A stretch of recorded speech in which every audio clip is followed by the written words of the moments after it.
हम सब mobile phones का इस्तेमाल करते हैं और ज़्यादातर लोग अब स्मार्टफ़ोन्स का इस्तेमाल करते हैं। मेरे हाथ में भी फ़ोन है और जिस कैमरे में आप ये पूरी वीडियो कैद हो रही है, दरअसल वो भी एक फ़ोन है और जिस मोबाइल पर आप ये वीडियो देख रहे हैं वो भी एक फ़ोन है। लेकिन हम सब मोबाइल का इस्तेमाल करते हैं और हम सब ये नहीं जानते कि अगर हम इसी तरीके से मोबाइल का इस्तेमाल करते रहे तो एक दिन ऐसा भी आएगा जब मोबाइल बनाने के लिए मटेरियल मौजूद ही नहीं होगा। अब आप अगर असमंजस की स्थिति में हैं कि ये मैं कैसी बात कर रहा हूं, तो आपको मैं पूरी तरीके से इस डेटा को समझाने की कोशिश करता हूं। देखिए, एक हम में से बहुत कम लोग ये बात जानते हैं कि फ़ोन जो हम यूज़ करते हैं उसका यूज़ कर लेने के बाद हमें उसे रिसाइकिल करनी चाहिए, यानी कि हमें उसके अंदर जो कंपोनेंट्स हैं उनको निकाल कर, और ये हमारा प्रोसेस नहीं है, ये हमें रिसाइकिल करना चाहिए। वो कैसे हो सकता है वो भी मैं आपको आगे बताऊंगा। एक मोबाइल की जो शेल्फ लाइफ होती है, यानी कि वो कितने समय तक रहेगा, सस्टेन करेगा। जैसे मान लीजिए आप फ़ोन आज किसी कंपनी ने बनाया तो वो ये फ़ोन कितने सालों तक रहेगा, 4 से 5 साल कंपनी मानकर चलती है और उसके बाद इसे रिसाइकिल कर देना चाहिए, यानी कि इसे एक नए फ़ोन में तब्दील कर देना चाहिए। अब आज की डेट में जितने मोबाइल फोन्स दुनिया के अंदर लोगों के घरों में रखे हुए हैं, जो कि पुराने हैं, यूजलेस हैं, सिर्फ अलमारियों में पड़े हुए हैं, वो इतनी बड़ी संख्या में हैं कि इस पृथ्वी पर आप अगर उन्हें ऐसे रखने की कोशिश करेंगे तो 46 बार आप इस पृथ्वी को लपेट सकते हैं। इतने ज़्यादा फ़ोन, यानी कि आप मानकर चलिए कि 115 करोड़ से ज़्यादा फ़ोन लोगों के घरों में यूं ही पड़े हुए हैं, यानी कि यूजलेस हैं लेकिन उनके यहाँ पड़े हुए हैं। इतनी ज़्यादा फ़ोनों की संख्या है। अब आप ये सोच रहे होंगे कि एक फ़ोन अगर पुराना हो चुका है, ख़राब हो चुका है, तो उससे नया फ़ोन कैसे बनाया जा सकता है। तो आपको ये समझना होगा कि 80% एक फ़ोन के अंदर से 80% 80% ऐसा अर्थ मटेरियल होता है जो नए फ़ोन्स को बना सकता है, या फिर एक पुराना फ़ोन एक नए फ़ोन के 80% हिस्से को बना सकता है। जैसे कि एक फ़ोन के टच से लेकर, स्क्रीन से लेकर, इसके अंदर की तमाम चीज़ों तक, अगर आप देखेंगे इसकी बैटरी तक अर्थ मटेरियल से बनता है, यानी कि अर्थ के अंदर मौजूद धातु और तमाम जो उपधातुएं हैं उन्हीं से ये सब बनकर तैयार होता है। एक डेटा के मुताबिक हर 2 साल के अंदर 52% लोग ऐसे होते हैं जो कि अपना फ़ोन बदल लेते हैं। लेकिन आप यकीन नहीं करेंगे कि इनमें से बहुत कम संख्या है, 10% ऐसे लोग भी नहीं हैं जो अपने फ़ोन को रिसाइकिल करते हों। अब मैं आपको ये बताता हूँ कि इस फ़ोन के अंदर ऐसी कौन कौन सी चीज़ें हैं। जैसे कि मैं टच से शुरू करता हूँ। आपकी जो स्क्रीन होती है मोबाइल की, टच होती है, इसमें इंडियम नाम की एक धातु का इस्तेमाल होता है जो कि इस फ़ोन की टच को बनाता है। ये धरती में सिर्फ इतना मौजूद है आज की डेट में कि अगले 20 सालों तक आप फ़ोन बना सकते हैं, लेकिन 20 साल के बाद आप इसका इस्तेमाल, ये होगा ही नहीं धरती में, तो आप बनाएंगे कैसे। इसके अलावा इंडियम टिन ऑक्साइड, ये भी एक धातु है।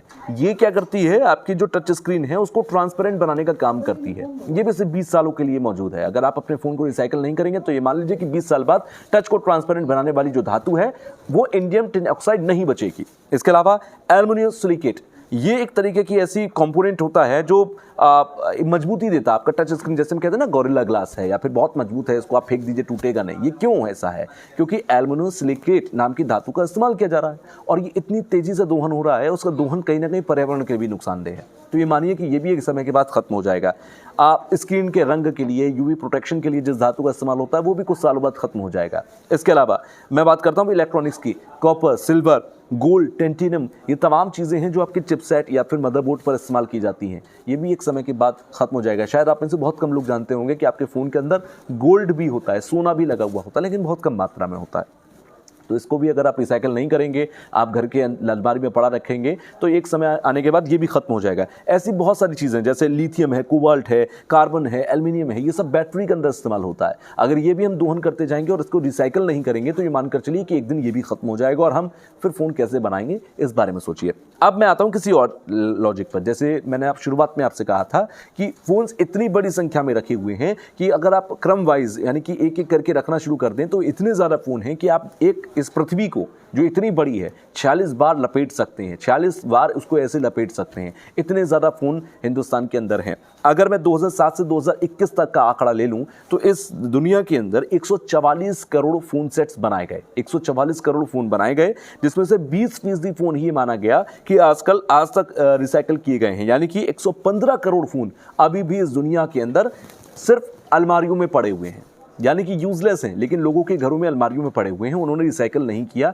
और कई लोग इसे डेटा चोरी के लिहाज से नहीं करते, कई लोग दूसरे लिहाजों से नहीं करते, लेकिन किसी भी वजह से हो, लेकिन लोगों के घरों में पड़े हुए हैं।